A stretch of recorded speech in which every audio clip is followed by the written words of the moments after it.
بسم اللہ الرحمن الرحیم۔ جب حضرت آدم علیہ السلام مکہ سے واپس آئے اور حابیل کو نہ پایا تو اس کو بہت تلاش کیا مگر وہ نہ ملا۔ لوگوں سے پوچھنے لگے، کسی نے جواب دیا کہ حابیل کچھ دنوں سے نامعلوم کہاں گیا ہے۔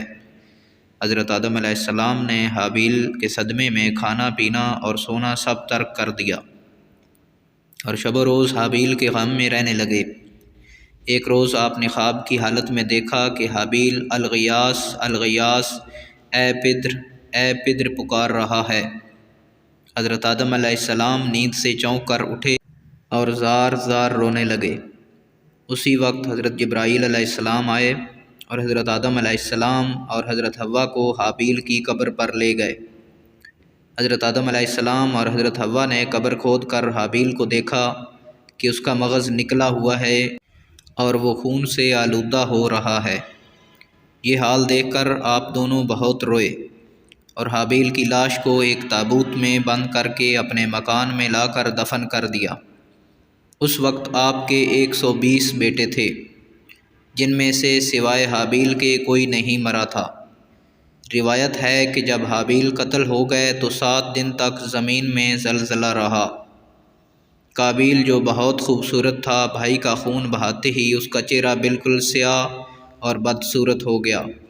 آدم علیہ السلام نے قابیل کو اپنے دربار سے نکال دیا اور وہ یمن کی سرزمین عدن میں چلا گیا۔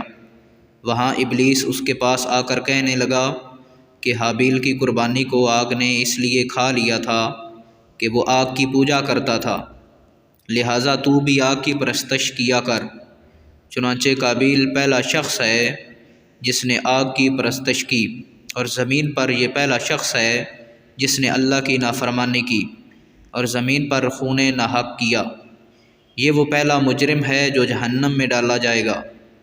حدیث میں ہے کہ زمین پر قیامت تک جو بھی خون ناحق ہوگا، اس کے عذاب کا ایک حصہ بوجھ اور گناہ قابیل پر بھی ہوتا ہے، کیونکہ اس نے سب سے پہلے قتل کا طریقہ ایجاد کیا۔